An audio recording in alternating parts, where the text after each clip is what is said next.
I am now. Are you recording? I am now.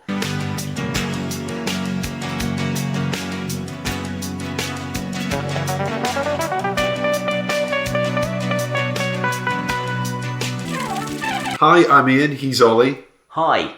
We're both guys. We're back again to chat about films. Finally. It's a Cars podcast. And now I've lost my intro. It's a Guys on Film podcast. Here in my car. I don't know the rest of it. Okay. Do you know the rest of it? No, but we can look up the lyrics to Cars. We haven't got time. So what's on this Seggy? This whole podcast. We've not done it for so long. We've forgotten how we actually speak. Yeah. We've not since we did our last podcast. We've not spoken. Let's calm it down and let's. The sound you can hear is Ian drinking some. It's not thinking syrup, but it's hydration fluid. Iced Wasser. Oh. Ooh. And we also have next door neighbours who and are special guests. Yeah. We're here in my new house facing one another, so the banter will certainly be fizzing. High five, you can. So you can physically, we're physically in each other's presences. The trouble is, it's not a professional recording studio. No, it was fully booked. Here in my car, I can only receive, I can listen to you, it keeps me stable for days. So it's a one way radio. I can only receive. Okay. Yeah. So what's on the sode? Wouldn't you like to know? Well, Seggy One. Get us up to speed. Well, yes. Are we talking about speed today? Time will tell. But in Seggy One, we're talking about what kind of cars we are in this Cars-themed episode. And how are we going to do that? We're going to be narrating our way through an online quiz, which is called What Type of Car Would You Be? Which is 10 questions, multiple choice. I'm going to be doing 10. Oliver's going to be doing 10. The same 10. And at the end, we'll work out what kind of car we are. Yeah, Maybe you can play along with us. Yeah. We'll share the link afterwards. We probably won't, because we never do that, do we? No, we always say we will. Best intentions and all that. Rainfall.com/quizzes/what-type-of--would-you-be. So we've shared it, so now you can go to it. And then we've got our life score, which we're going to be talking about various life things. Yeah, it's been a long time since the last time we did that, so... Yeah, we've all grown, we've all matured. In a way. Yep. And Lots then, to catch up on. Yeah, quite a bit. And then we're going to be talking about cars, what our favourites are, what our least favourites are. Cars in the movies. Cars in the movies, not Rather just than cars just- in general. Yeah. Yeah. Zip cars, they're convenient. They have to have been in a movie. That's the one thing we said to each other right from the start. There's a lot of chat from next door, isn't there? Yeah. Do you want to go and tell them they're short?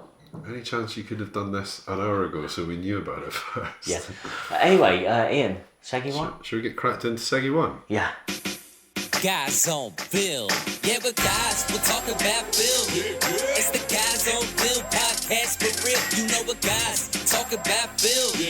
It's the Guys on Bill podcast for real. I've got the two windows open in this What Type of Car Would You Be quiz challenge. Question number 1. Okay.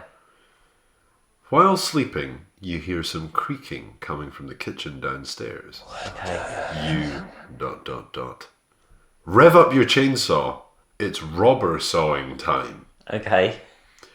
Bark like a pit bull. Ignore it. It's probably just the wind. Yeah. Call the cops at once, or police for our British listeners. Or finally, last option, pull the sheets over your head. 2 questions. One, does the wind really affect the floorboards? If it was maybe wind chimes. Doesn't say floorboards, it just says creaking. So some sort of generic creaking. Generic creak. Yeah, is there someone in the house with me at this time, or am I on my own? I can't give you that information. I'm only going on what Brainfall Quizzes says, so you've got to really use your judgment here.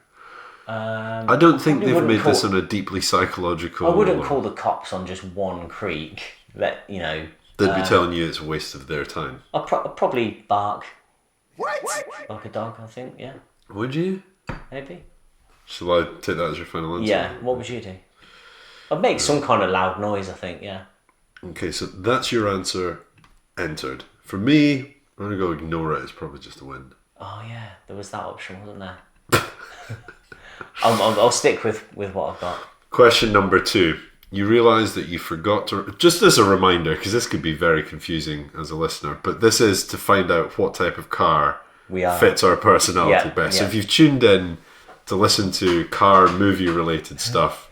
Well, what's the frequency they have to tune into again to get this podcast? I don't know. It's certainly not your wavelength. Okay, carry on. You realise that you forgot to write that big paper due in an hour. You ask for a really long extension. Okay. Put on your sharpest outfit and see if your professor is interested in a student-teacher relationship. Sit down and write as fast as you can and triple space it. Yeah. Wet your eyes and prepare a story about your dying great-aunt, or print out an erotic story from the internet. That one. Okay. The funny thing about all of the other options is they seem to solve the problem. That one, it doesn't even really say that you're going to submit the story as part of the solution. It's just like, as a total aside, I'm just going to print out this erotic story. Yeah. I'd go and look for some Sonic the Hedgehog fanfic and I'd print that out. Fatfic. Yeah. What All are you right, choosing? for me, I think the reality of this one is, because I'm going realistic here, I think I'd ignore the sound in the kitchen. I think I'd probably try and write it as fast as I can and just make it work. Yeah. Although I quite like the erotic story from the internet option, but let's move on. God, we've got a lot to get through. Let's get snappier. Yeah. Your neighbour is playing his awful music way too loud. You put in earplugs, cry silently, and write a letter to the manager. The manager of what? The manager of, like, the building? Yeah, I guess. Yeah. Learn to enjoy it. It's kind of catchy, actually. Pull the fire alarm and evacuate the entire building. Okay. Go knock on his door and tell him his music is both loud and awful. Play your music much, much louder and put the speaker against the wall. I'd go for knock on the door. Yeah? Yeah, I've done that. So you're going to tell the neighbour that it's both loud and I would tell them it's loud, but I wouldn't give them an opinion. I'd just tell them it's loud. Okay, that's fair. Hi, sorry, it is a bit loud and it is 2 a.m. I am trying to sleep and it is a Wednesday, so please turn it down. You know, we all like a good time. You get fucking punched. Yeah, I get punched, yeah. Okay, carry on. Okay, so for me... Snappy, come on. For me, I think it's knock on the door and tell them it's awful as well. Okay, I feel like you'd probably do that. Yeah. You would actually go with telling them it's awful. And maybe on trip 2. Yeah, okay. But like, look, not only has it been fucking late, mate, it's also shite music, so just get a grip. Yeah, okay. If you could be in the circus, you would like to be a clown, ringmaster, magician, animal trainer, or elephant? I think a magician. Yeah, you've got that weird look about you. Selected. I've just always wanted to wear a waistcoat. The ringmaster can as well. He wears a waistcoat and one of those tailed jackets. Ooh. And he has a whip. That's me. Your internship in the city lets out an hour early, leaving you with some time to kill. You go clubbing, shopping, to see that blockbuster you've been waiting for, try out a new restaurant, or go home to catch up on sleep. I'll go see that new blockbuster. I think that's probably fair, isn't it? If I get out an hour early, what do I do? Well, not clubbing. An hour early. Going clubbing at 4 p.m.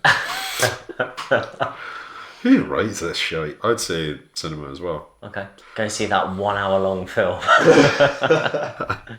If you could live the life of one of these actors, you would choose to be A. Reese Witherspoon, B. Reese without a spoon. George Clooney, Johnny Depp, Judi Dench, or Bruce Willis. Certainly wouldn't be Johnny Depp, am I right? Depends. And Bruce Willis is just angry all the time. And he has to do lots of B movies. Choose one. Probably Reese Witherspoon. You know, she seems like the least angry out of them all. I just don't want anger in my life. Judi Dench is angry? She's in Cats. Oh, fair. But Reese Witherspoon's had some shockers as well. It's not Cats though, is it? No, okay. Selected. I'm going to go Janet. I actually kind of think Reese Witherspoon as well, a little bit, because... But you want to play guitar with Alice Cooper? No. No? Not in the body of Johnny Depp. Oh. Think of either Bruce Willis, Clooney, or Witherspoon. I'm going to have to push you for an answer. Are you? I'm doing the answering. Let's go George Clooney. No, Bruce Willis. You agree to meet a blind date at a nice restaurant. Okay. You've got out an hour early from work. So, sorry, yeah, you agree to meet a blind date at a nice restaurant, but when she arrives, you realise she is 3 times your age. You explain you're uncomfortable. That'd be, for me, that would be like over 100 years old. For me, it would be 90. So. Yeah, okay. 3 times your age. That's such a badly written question. Explain you're uncomfortable and apologise profusely. Make subtle jokes about the age difference all night. Scream and run from the table. Yeah. Smile politely and wait for the emergency call you've arranged to have your friend give you. Ooh, you're allowed to kind of jump back in time. Okay. Try to seduce her. You could get used to the expensive food. Probably not long left to live. Getting on the wheel. Alright, creep has selected. I'll smile politely and wait for the emergency call I've had arranged. Okay, Almost the end of this Seggy One. I think you'll agree it's been really great. Back in elementary school when kickball teams were being chosen. What is kickball? Is it football? Football must be. Soccer. I don't know. You were team captain, were chosen first, skipped PE, didn't play, you were the cheerleader, or got picked last. Last. Okay. I'm going to submit yours in a second. Mine, I'm going to say team captain. I think, actually, if kickball is football, I probably wouldn't have been, actually. I'd probably be close to last. If it was rugby. If it was rugby or basketball or something like that, I'd be either chosen first or be the captain. But football, everyone was like, Ian's quite shy at football. Maybe we'll get him as a defender. I'm going to go team captain because I think it's a generalisation. Right, so submit and submit. Enter credit card details. Get result. Oliver, you are a Volvo station wagon. Okay. Reliable, roomy. Yeah, do you think that gels with what you think your Got car wooden panels down the side. Not in 2019. I mean, I don't feel that way, but I mean, that's the way the cookie crumbles. So I've certainly, answered honestly. That's the way the cookie crumble. That's what we've got. So when you answered that you would hang around with the 100-year-old just to get on the will, that was honest, was it? He's making a visual that makes me believe that it's honest. So for me, allegedly it's saying I'm a stretch Hummer. Actually, there is a description here for both. So for the Volvo station wagon, you may never be the snazziest, but who cares what others think about you? True. You power steer your way to soccer practice with assuredness and confidence. I think so. Yeah. Fair. Yeah. Fair. For me. You Absolute bellend. Yeah, it's reading that way. You are as big and bold as they come. You get what you want when you want, and you can run over old ladies without even knowing it. That sounds like a pretty good deal. Maybe we can get into some sort of deal together and I run over the old lady that you're trying to get the will money from. Yeah. Okay. Life scores? Life scores. Live score. How are you? Live score. I'm fine, thank you. Live score. Out of 10. Live score. Probably like a 4. Oh, he's clicking everything. Ian, You can edit that out. I know your life, obviously your bones are terrible, but My bones are great. Wow. okay. Yeah. So how's your life? What's been happening? This week I had a headache on Monday and Here we go. it wasn't very good, but It wasn't very good. I realised over the course of the week that it was due to sleeping on the airbed that I forced you to sleep on last night. Okay. For 2 nights last weekend because we had Ria's mum visiting the house. Yeah. And she had the nice bed and we had the blow-up bed. I don't resent that. If But she's listening. But I can feel that all my muscles are really tight in my body and it actually was bad enough that it gave me a headache on Monday. Okay. So I'm going to get a massage tomorrow. Nice. Over Are at you going to pay for one? Yeah. Go to the Leicester? Going to pay for one. Yeah. No, we're not going to Leicester. We're Okay. going to a little spa place nearby, which should be good. Nice. I'm well up for that. Okay. Otherwise, here in this house, you've visited. It's been good. I don't have any pre-prepared life score stuff. Ian, I'm visiting. Yes, correct. You are in the process of visiting. Yeah. So it could get much, much worse. But at the time of recording, the life score is what I'm saying. Okay. I've been to Copenhagen Yeah. recently. That was good. Had a lot of nice cinnamon buns. Yeah. And went on old roller coasters and things like that. Okay. Got excellent pictures of my other half, Ria, on a roller coaster looking really sad and not enjoying it. Okay. Almost crying, actually. And this is a roller coaster that's for children. For wins. For the Waynes. To be honest, things are going really well. I also have received a promotion in work. That was good. What do you want? A round of applause? I had a round of applause sound effect. Okay. So, unrelated films that I've watched in the past couple of weeks. I watched A Simple Favour with Blake Lively from Yeah. The Shallows. Yeah. It was fucking terrible. And it was 2 hours long. But you still you were talking about it last night, and you said that you still enjoyed it though, to a degree. To a degree, yeah. It was like chewing gum entertainment for the brain. Bubblegum. Yeah, the classic phrase. Yeah, that was good in a way. Also watched Neverending Story recently. Yeah. How long was that? Well, an hour and a half. Oh, so. Yeah, and Did you watch that because of the Stranger Things? yeah, Yeah. and Ria hadn't seen it before, so we watched it together. Did you cry Me? at the horse? No. It's pretty shocking though, isn't it? Well, I keep doing one-word noises in response to you saying Well- things. Well, I'd say actually on a rewatch and a first watch for Ria as an adult, she was like, I don't believe he's that sad for that horse. We've only just been introduced to this horse. Okay. Why do we care about this horse? And actually, we got to some of the weirder characters, and Ria was like, I can't be arsed watching this.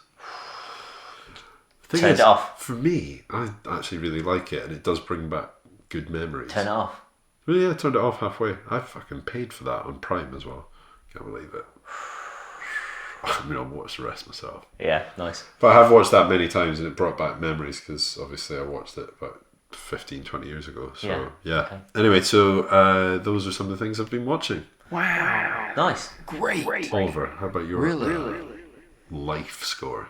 So yeah, I'm here in London, which is nice. We've had some food. You've cooked me a large breakfast bap, Yeah. which was a lot of food. Describe what was inside there. So it was a crusty white roll, Yeah. Selected by you. selected by me for its sort of squidginess, crustiness, yet warmth on touch. So you knew it was fresh. Or it's just been lying underneath. Warm Someone's arse. touch. So yeah, there was some Linda McCartney sausages in there. Oh, grim. It is pretty grim when you think about it.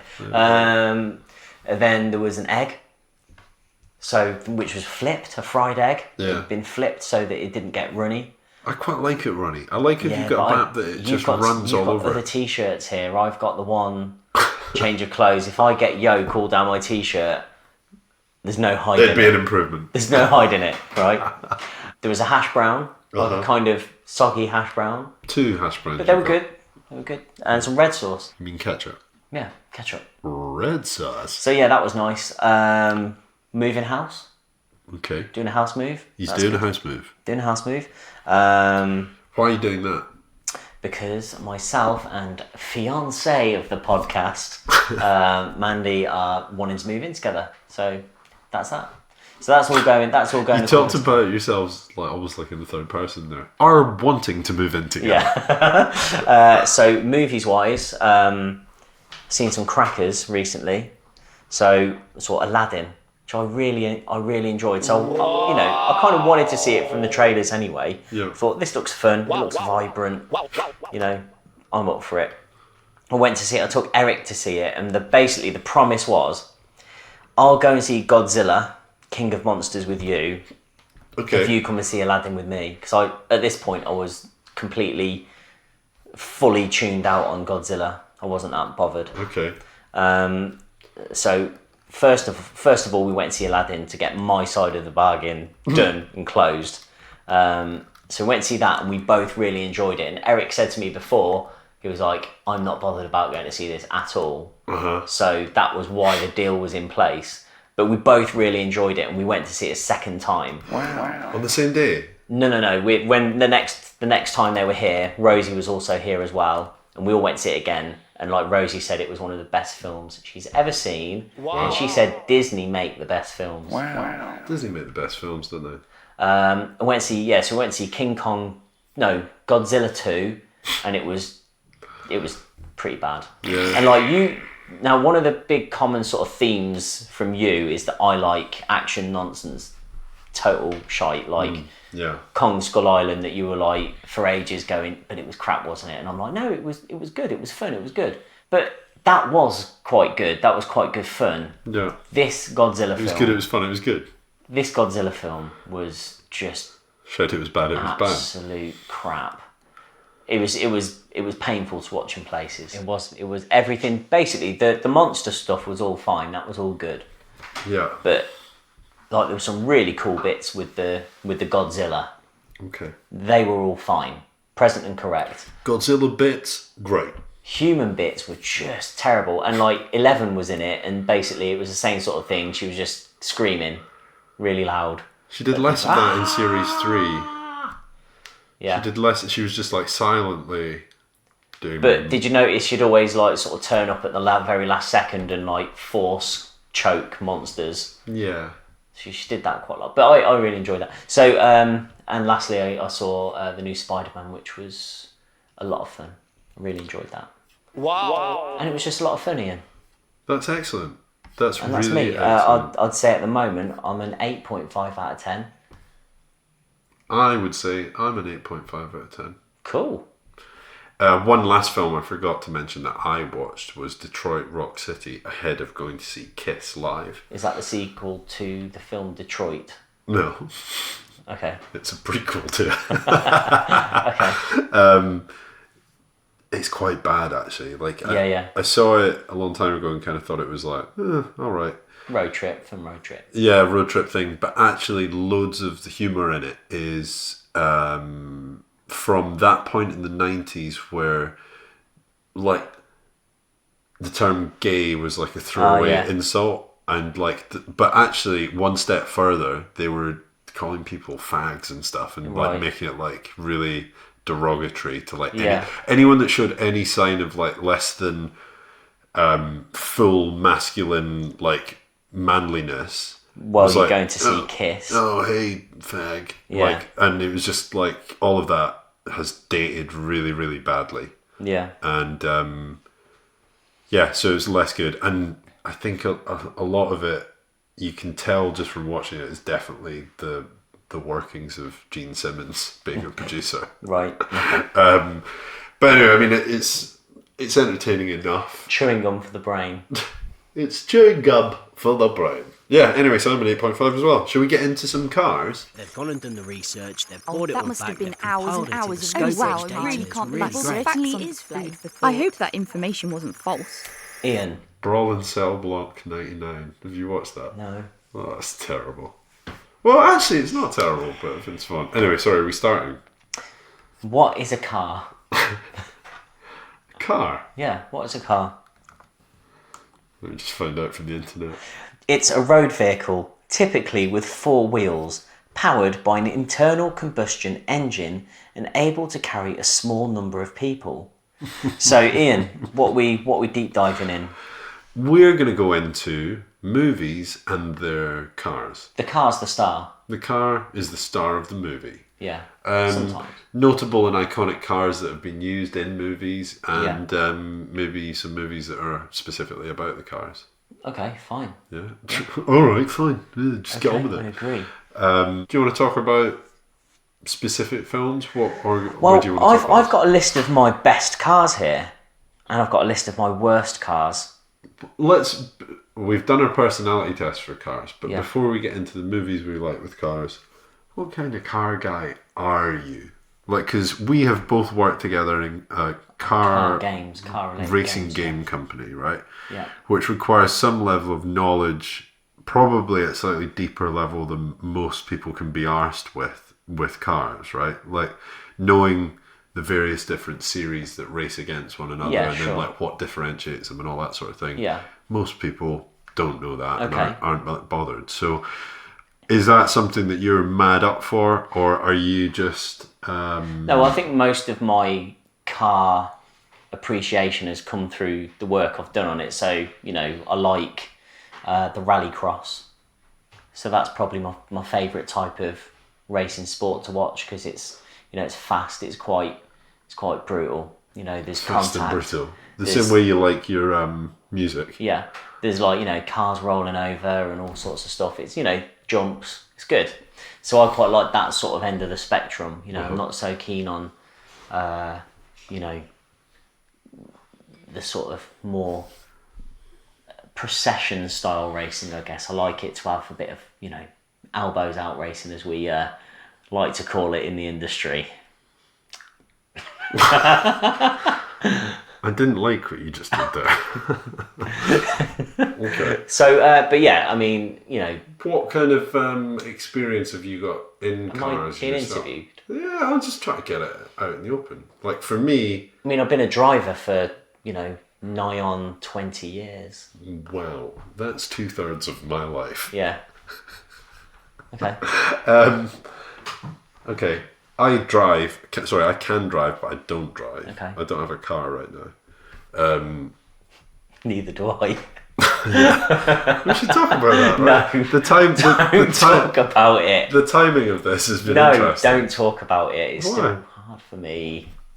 I thought it was some legal reason not to talk about it. But Probably. If it's just There's a because legal it's- reason. If it's just because it's hard for you, then Legal let's talk reason. about how No, it's a Oliver had his legal car reason. stolen. Legal reason I can't talk about it. Okay, well, I don't have a car right now. Yep. And neither do you. But I don't think it's really that sensible for somebody in London to have a car most Sure. of the time. Yeah. Unless you're trying to get out of London. So anyway, I'm not a regular driver. It's not one of my pastimes or hobbies. I'm not a person who's like underneath a bonnet fixing a car, souping it up, modding Yeah. it. But I'd say my tastes have changed. Okay. I think. Over the last week. No, I think like when I was younger, I was much more into the idea of like, oh, I really like a high end like BMW or some sort of like fast New. like bought brand new and blah blah blah. I think now I'm much more inclined to kind of go for some like clapped out 80s thing. Since you've seen Ronin this Again. week. Maybe, but also Yeah. like actually when you were told that a Volvo station wagon was your personality, I think actually I'd be quite up for that. Yeah. Whether it's a station wagon or estate, as we call it in Europe, Okay. or one of the ones that is just like their saloon version, but like a 70s or 80s one. They just look like tanks. A Saab. Maybe a Saab, yeah. But I think my tastes have become much more retro normal. Yeah. Normcore. Well, my favourite car of all time is the Ford Capri. Okay. I mean, you know. That's been on my list of potential buys from Auto Trader for a long time. So there was in Coventry, my hometown, there was a something called Moto Fest. So they have it every year, and there's like drifting around the ring road and all sorts of cars. But they have like lots of collectors come and display their classic vehicles. And there's, you know, quite a lot of Mustangs there and stuff like that. But there was 3 or 4 really, really nice Capris. And, you know, they're beautiful machines. Yeah, they are. They're the UK variant of like the American Mustang, right? Yeah. But they're, I think, much cooler. Supposedly very prone to a rusty undercarriage. Yeah, they are. That's Yeah. the thing to look out for. Yeah. Check those wheel arches when you're buying a Ford Capri. Yeah, Make sure there's okay. no hidden rust.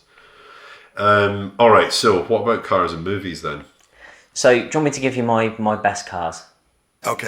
then we'll see Let's do best cars then. Do you have that as well? I'm beginning to write it now. Okay, so number one is this your best one? Starting with the best. No, I'm gonna go reverse order. I'm gonna go reverse order. That's more dramatic. Yeah, okay. Come on, that is more dramatic. Coming in at number 10. Is the GMC Vandura, the A-Team van. Okay. So I got one of these as the toy version, not the real version, but I got a toy version for Christmas once, Yeah. and I couldn't believe it. Wow. It was, it's the livery, it's the classic red stripe. And just think of all the things, all the capers and all the missions that they've successfully done in that van. It's just fantastic. So these are your top 10 cars from films? Five Cars. Yeah, and I know what you're thinking of, but 18 was a TV series. It's also a movie as well, starring different actors. Okay, number 4, the Ford Falcon Interceptor from the movie Mad Max. Yeah. Very nice. Very nice indeed. Great. Want to add anything more than that? Oh, it's just it's just one of these kind of like muscular Very cars. nice. I do like the American muscle car, as you'll see, because there's a couple more. Number 3,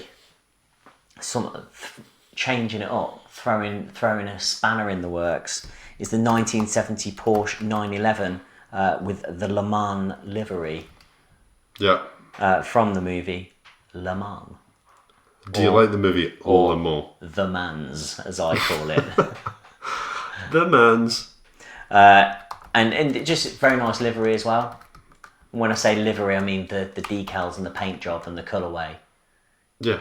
Just so For those who don't understand. For those who don't understand, yeah. Number two.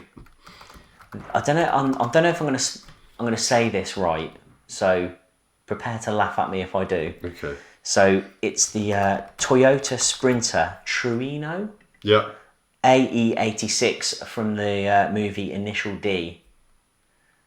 Drifting around those mountainous roads. It's just a cool looking car. It's like a nice sort of white retro Toyota car, and it's just really cool. It's just a really cool car. And my favourite though is Eleanor from Gone in 60 Seconds, the Shelby Mustang GT 500. Yeah. I think it's just, ever since I've seen that particular film with that particular car, and it may just be because they keep saying that it's such a special car. It's such a special about car. 100 times. About 100 times, and Nick Cage is like really into it, that I thought, well, I guess I'll probably better be into it as well then. What he says goes. Yeah, what he says goes. Okay. And that's kind of how I live my life. That's it. Yeah. That's your top 5. That's my top 5. Well, since I started writing my list as you were speaking And how many about did you get to? I got 4. Okay, so you just need one more. 2 of them are essentially a duplicate. Ecto 1 from Ghostbusters 1 and Ecto 1 from Ghostbusters 2. Yeah, pretty much. Ecto 1 in at 5. Live research. Okay. I don't trust that these are your favourites, these are the ones you can think of now. Ian's top 5 cars that he can think of now. I'm not wrong. One of them's one that you thought of for me.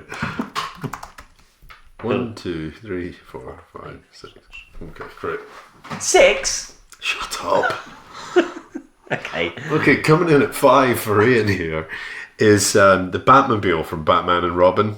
Okay, why that particular one? Because they use this winch in a scene when Robin takes the car. Actually, no, it's Batman Forever. Okay. Robin steals the car from Wayne Manor, and he goes Yeah. out and he's pretending he's Batman, but off duty. Yeah.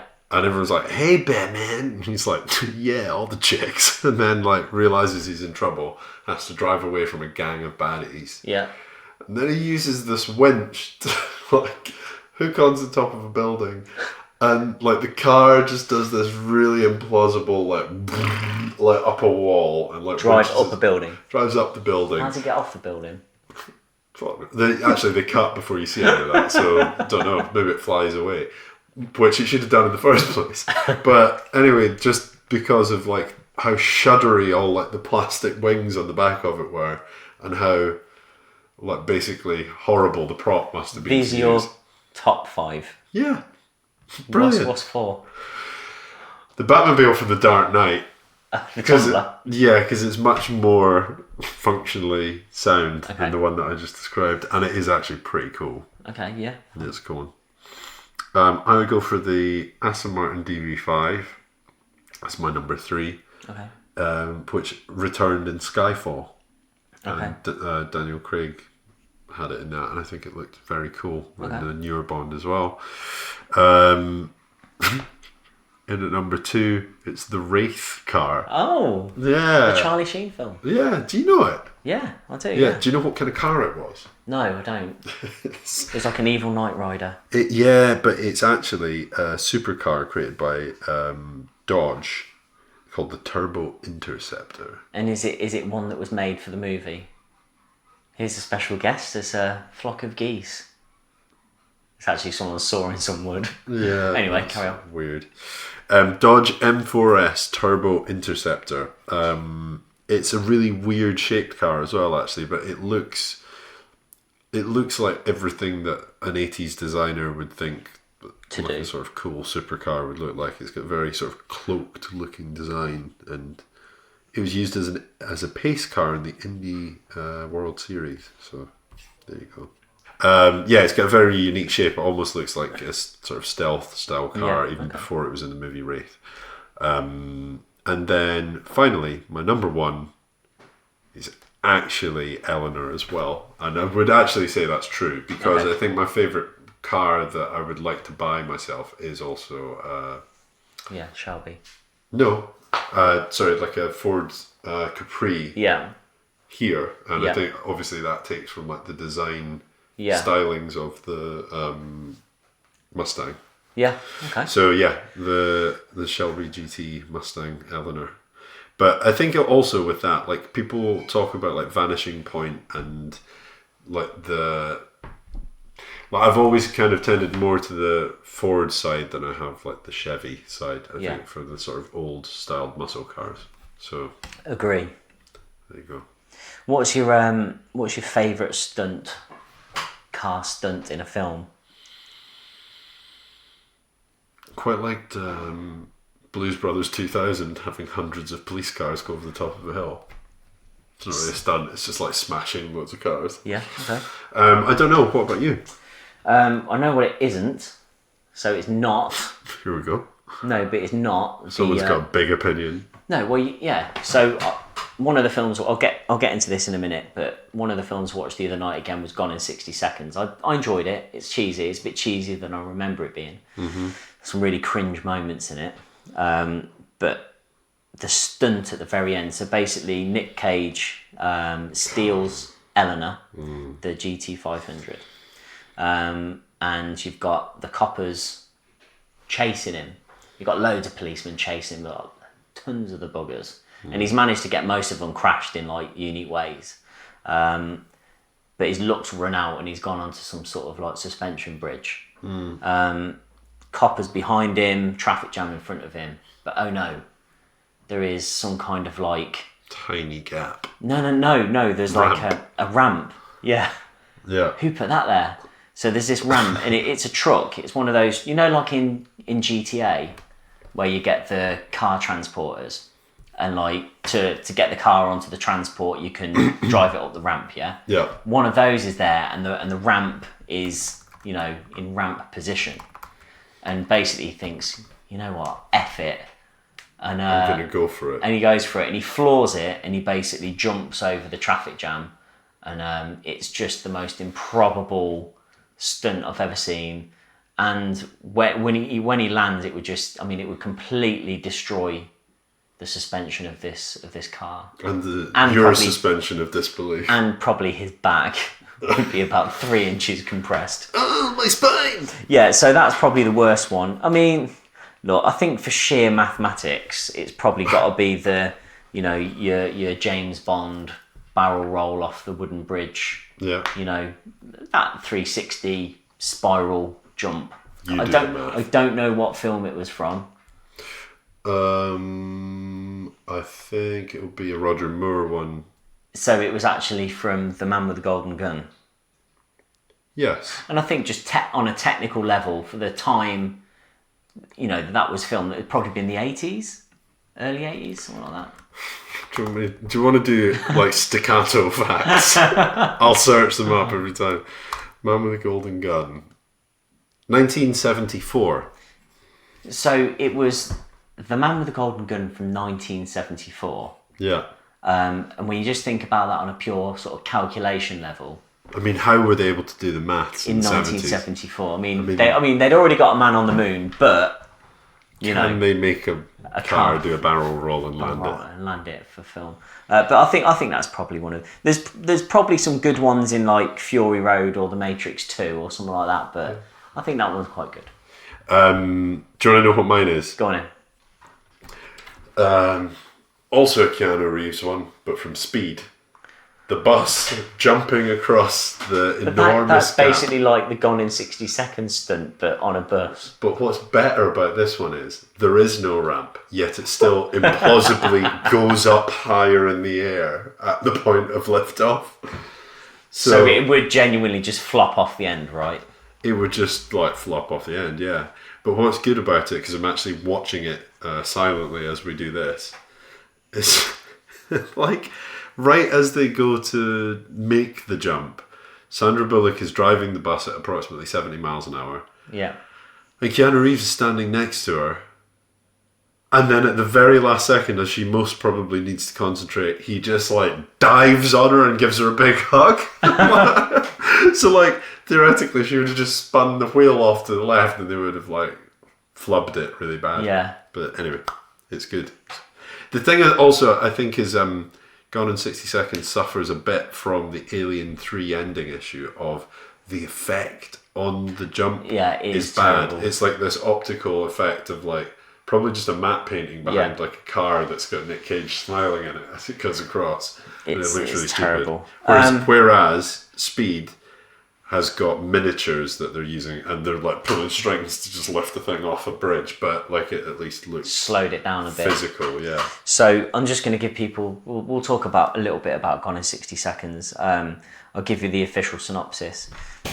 The official synopsis! A retired master car thief must come back to the industry, the car thieving industry, and steal 50 cars with his crew in one night to save his brother's life from a guy from Leeds. Yeah.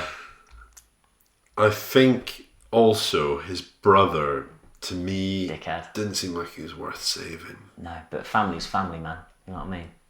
Fam's fam. Not if they're dicks. Yeah, true. Most of his crew were dicks as well, so I don't know. I don't really know if he's, sort of got the best judgment there. So I actually bought it for £3 off Amazon Prime, so it's mine forever to watch time and time again, as many times as I want. But I did have a look. So I said there's some real cringe moments, and I'm gonna just read you some of them, and most of them crop up in the parents' guide. Is it to do with? Hold on. Can I guess? Okay. The cringe moments. They're just to do with Nick Cage and Angelina Jolie. Yeah. It's like weird sexual chemistry that doesn't properly exist. Well, Parents' Guide to Sex and Nudity. So there's a bit where they're phoning around the whole crew to get these people on board. Nick Cage phones up one person and they're busy on the other end of the phone. And it says they can hear the sound of a woman orgasming in the background while he's on the phone, but nothing is shown. So it wasn't FaceTime, it was just analog phone. Don't think they had FaceTime then. In a suggestive scene, Angelina and Nick, while they're characters, not just like a little, not them as people, discuss whether they prefer sex or stealing cars and end up kissing before being interrupted. And yeah, it's just really cringeworthy because they're like talking about carburetors and exhausts and different types of gearboxes whilst, sort of heavy petting, and it's just very embarrassing to watch. Yeah, it is. It's terrible.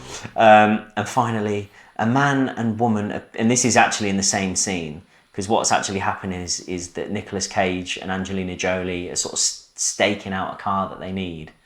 but they're also sort of creepily watching a couple make out across the road. So it says, a man and woman appear kissing and touching. The woman's buttocks are shown in full, in addition to the sight of her breasts. So just be warned, if you think that this is a film just about, you know, car thieves, it's not. So, Okay. yeah. Famously one of the first films that Vinnie Jones was in. Yeah, I guess. But I think he did the thing where he you know, sort of smashed someone's head in a car door again, I think, as a homage to Lock, Stock. Yeah. And he just didn't say much until Do you want speech the at the end. Amazon 1-star review of Gone in 60 Seconds? Can't wait. Ian, there are no 1-star reviews. Really? Yeah. The lowest star review is actually a 3-star review. Okay. And it says, simply, it's just one of those. No, it doesn't. It does! It's one of them, isn't it, It mate? does, I could prove it. It's just one of those. 3 stars. It's just one of them 3-star films. And it's Full disclosure, did you write the review? I didn't, but it resonates. It Okay. definitely resonates. Okay. Res. So what have you watched this week in preparation? In prep, I've been watching Ronin, Vanishing Point, I think a couple of others as well, actually, but I think those are the two that I was most interested in. So Vanishing Point on rewatch. Okay. It's not all that good, really. It's hailed as a film classic. It's about a main character called Kowalski. I'll just give you the official synopsis, actually. The official synopsis. During the 1970s, do you think this was the official synopsis when it came out? Okay, go on then. No, I'm asking you a question. I mean, I'm not going to... I mean, you haven't given it me yet, so how can I tell? Well, during the 1970s was the bit I was picking out. Okay. Like, in the 70s, do you think it was important to define that it was in the present? Okay, fine. During the I'm with you now. 1970s, car delivery driver Kowalski delivers hot rods in record time, but always runs into trouble with the highway cops. That's a terrible synopsis, because actually what it's about is this car delivery person, Kowalski, is now attempting to do this trip from, I think, San Francisco to somewhere really far away in under 15 hours, and it's like technically not going to be achievable unless he just doesn't stop. Yeah. But it turns out that he's become addicted to like speed and amphetamines and stuff like that, and he just keeps driving. It makes him go faster, but not necessarily the car go faster. Yeah. Right, got ya. But he is going pretty fast. Okay. There's some brilliant car scenes in it. There's a lot of stuff that was probably quite hard to, which was probably pretty impressive at the time, but watched now, I would say like some of it is a little tedious. And then the stuff that bridges the gap between the driving scenes is a little bit heavy-handed as well. So there's stuff that's like going back to his life, and like it's kind of to do with him having had these like real emotional highs, and by that I mean like Drugs highs. no, like really eventful times in his life that are actually kind of like super highs or super lows, but either way they were like kind of at the extremes. So he like was a Vietnam veteran, and then he was also a police officer and like a deputy or something like that, and like there are various different things that were very exciting in his life, emotionally speaking, but not really for the better. And then he was doing this, and he's like looking for some sort of high, and he can't really achieve it anymore. And then he, spoilers, just drives into essentially like a sort of wall of trucks at the end. Just ends it all. A bit like Thelma and Louise. Yeah. Just like, let's just forget all this. Let's just fuck all this off. The main draw, I think, is the main car. So the Dodge, he's got a 1970 Dodge Challenger. Again, I think I prefer the Shelby Mustangs to the Dodges. Okay. I think I actually said Chevrolet earlier rather than Dodge. I might have gotten that wrong. You did. Apologies. Yeah. I would like for someone to say that they're sorry. I can only apologise. Okay. So he's in a Thanks for 1970 Dodge walking that Challenger. back. Allegedly, they had 6 of these that they used throughout the whole shoot, and all but one were kind of wrecked. But actually, in a film like this, like only trashing 5 cars is probably Pretty good. relatively good for all the driving that was in it. I think I'd recommend it if you've never seen it, but if you have, I don't think on a second watch it's really improved with age or like means more or anything like that. So talk about Ronin. Do you want to do that? Yeah, again. Yeah. Okay, cool. Well, I think talk about Ronin then. Then it's time. It's time.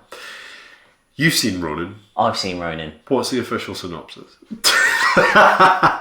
No, I'm joking. I can do that. The official synopsis. A freelancing former US intelligence agent tries to track down a mysterious package that is wanted by the Irish and the Russians. Okay. The number of times in this film that they say the Russians is quite funny because it's one of those things that I think as a kid they wouldn't be referred to as the Russians in a James Bond film, but like my dad would be pointing at the screen going like, well, you know, it's the Russians, isn't it? In this film, they're literally going, oh mate, the Russians, are like all the time. This is from I find this film to be tonally quite similar to GoldenEye. What? Because it's got like this sort of Sean Beanie sort of. Well, Sean Bean in a warehouse near the start of the film and dying early. Those are similarities, but also tonally, the way it's filmed and the colours and the Europeanness of it all, and it's kind of post Cold War Europe. I think there's a lot to that. And Talk about the cars. People here for the vehicles. Well. So they're very Euro cars, aren't they? Sort of 80s kind of Euro cars. You've got your BMWs, a Mercedes. You've got BMWs, you've got Mercedes, you've got Audi A3s. And a lot of them, this film came out in 98, a lot of the cars are not even current for that time. Yeah. So they were aged at the point. Retro, that. I remember seeing it in the cinema, and it was like the cars were... For then, it was noticeably. It was a stylized choice to go for older vehicles, I think. Yeah. I mean, maybe somebody on the development would say, actually, it was all we had the money for. Yeah. But it looked like it was an intentional choice because these ex-agents are kind of obviously trying to kind of go unnoticed. Like, I mean, it's hard to go unnoticed when you're like skidding around Paris at like 150 miles an hour or whatever. But they're kind of less conspicuous than some sort of supercar. So it's a little bit like in the film Drive with Ryan Gosling, where he's at the very start, he's basically driving the most popular car in America just to sort of blend in and not, you know, he's a getaway driver with a crap car, but it's, you know, hella popular, so he's going to blend in. Yeah. Clever Gosling. So I remember this having like a particularly spectacular car chase that culminates, I think, with Robert De Niro popping out of the sunroof with a rocket launcher. You're fired. Yes, correct. Have you got any notes on that, Ian? I don't have any notes on that particularly. Have you got any thoughts on that? Well, again, something that makes it feel similar to GoldenEye is like in GoldenEye, Pierce Brosnan's going around in a tank. Yeah. And then like sticking his head out the top of it whilst he's chasing people. But in this one, like, De Niro is the turret. Yeah, exactly, yeah. There's a lot of similarities between these two. I would say my favourite cars from this are actually something that we worked on together as well, was kind of vaguely related to it. Yeah. We worked on a car game called Grid, Grid 2, and it was, we had a Paris scene, and there's a lot of Paris car chases. And we had a BMW E30 in that game. And I think a lot of why I enjoyed that in the game that we made was because it was very fitting with the BMWs that were selected for this film as well. Yeah. In a way, it was like being able to kind of play out the old retro European car stuff from the film around like the city streets of Paris. So, yeah, I liked it a lot. And actually, we had some other point-to-point routes there that were similar to some of the other scenes in Ronin. So, and how does the film sort of stack up? Did you enjoy it still, or? Yeah, I did actually. There's an awful lot of time spent inside an ice skating show. Like basically, like one of the main things that the Russians do is they transport a big case that's like got what everyone's trying to get in it to an ice rink, and I guess it's their like big cast moment of having like a stadium full of people who all run away from like gunfire and whatnot. Yeah. But I don't know, the ballet didn't really add an awful lot. One other thing that doesn't really stack up is a really tenuous link to Samurai and Ronin. Yeah. So like at the start, there's this totally like shoehorned in text on screen quote about what Ronin is all about. Is it like From the Art of War or something like that? I'm not sure. It's really just a description actually rather than a quote, but it's like up in big text at the start.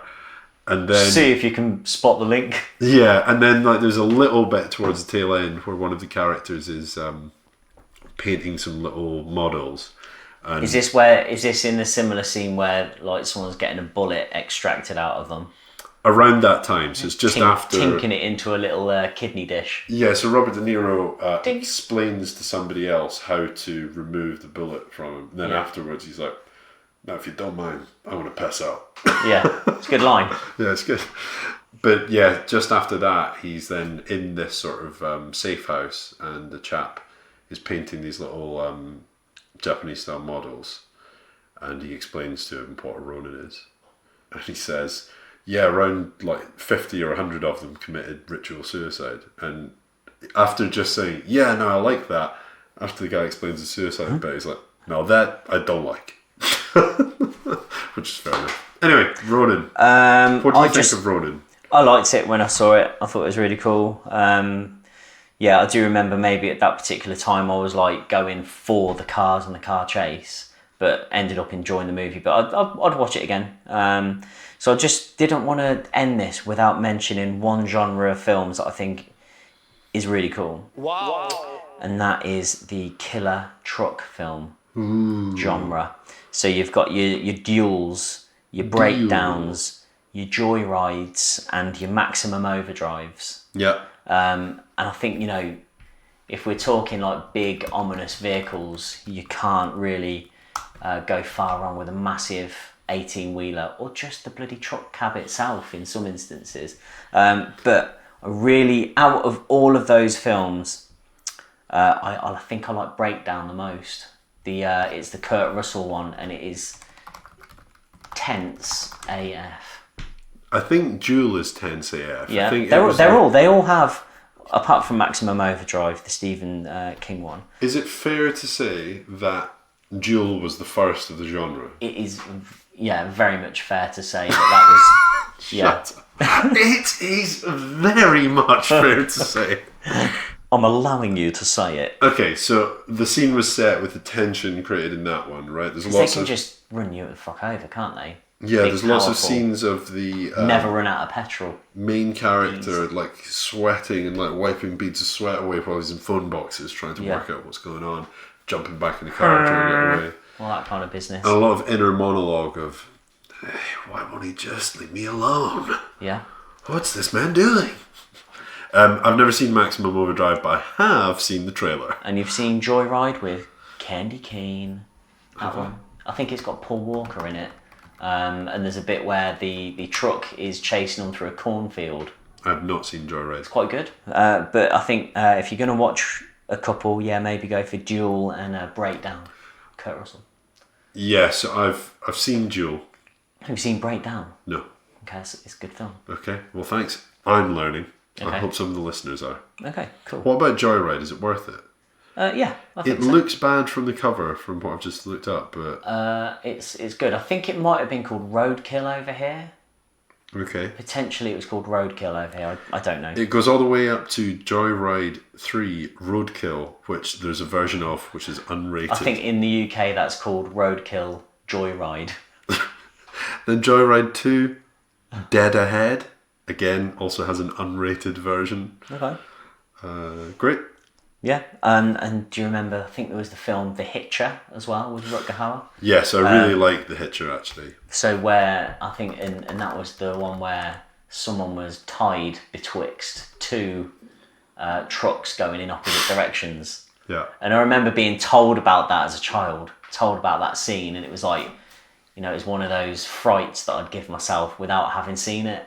Yeah. And it was, scary, yeah. I think when I saw it, I was quite, you know, pumped to see it. The original Hitcher has a brilliant poster as well. So it's got the eyes of the protagonist in shock mode, and then it's got just like the silhouette of the hitcher on the motorway. And Yeah, it's that's pretty, good. pretty cool. Also, there's a 2007 version of the hitcher with Sean Bean. Yeah. I've not seen it. I've seen it. Any good? Yeah. It's Is alright. it? It's alright. It's okay. He's not Rutger Hauer though. No, is it's he? not. No, I mean, it's alright. It's okay. Okay, cool. Cool. I might check out the remake actually. Okay. I'd say the Hitcher's a good one. What is the car in the Hitcher? Big truck in it. That's one of them. Right, but the car that he initially hitches the ride in. Hitching a ride. Well, that's the whole point of the hitcher. There's no bloody car. You haven't got one. I said in the film, jeez. Okay, well, we'll work that out.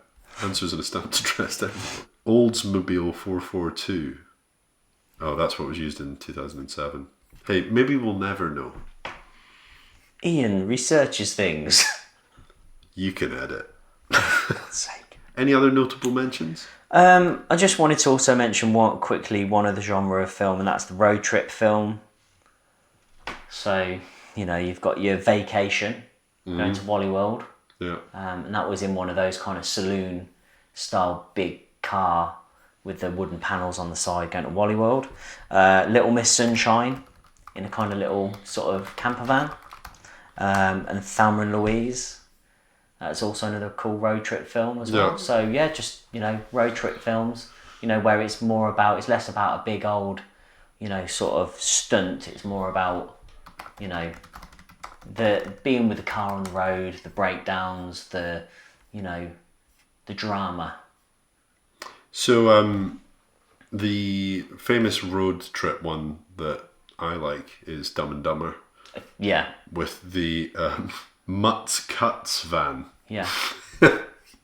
So the actual... I was going to say it's actually got moving ears, but the ears only move when they do a massive jump and they flop up.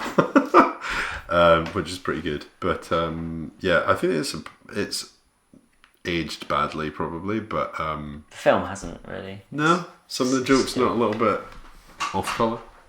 Nah, it's fine. It's still great though. Yeah. One other notable mention, it's not like Ian's notable mention. Can we make that into a full jingle, please? Yeah.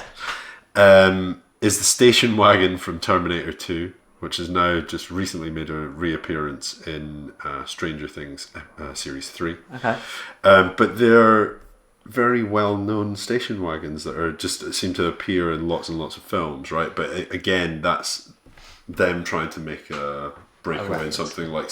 in Terminator 2, they're just using it as a car that's pretty understated, as a sort of like... A little bit like, to sort get of out of somewhere. Carl Reese steals some just family car in the first one. Like acquire as you go, sort of what's like needs must. Acquire and go. It's classic acquire and go. The car actually looks like it appears in the first film as well. When Arnold Schwarzenegger smashes his fist through the window. So there you go. And he's just found that out now. No, I haven't. I knew that. All right. Well, it's been a long time coming for this podcast, and it might be just as long again. We're going to do these when there's a good enough subject matter to do. I think we've done this subject matter already. I seem to feel like we have. Definitely talked about some cars. Yeah. Okay. But if you'd like us to cover any specific topic in the next episode, let us know. How do you do that? Well, you go to facebook.com/guysonfilm, or you can go to our website, guysonfilm.co.uk. Wow. Guysonfilmpodcast.co.uk. Yeah. Guys on Film. I mean, this one won't be out for another month yet anyway, so it's fine. It's going to take me that long to edit it. It's guysonfilm.co.uk. And then also, if you want to contact us on Twitter, we're at GOF Podcast, and the same on Instagram. Yeah. Yeah? Feels good, huh? Yeah. All done. Okay. I can Bye. take my finger off this now. Bye. Beep.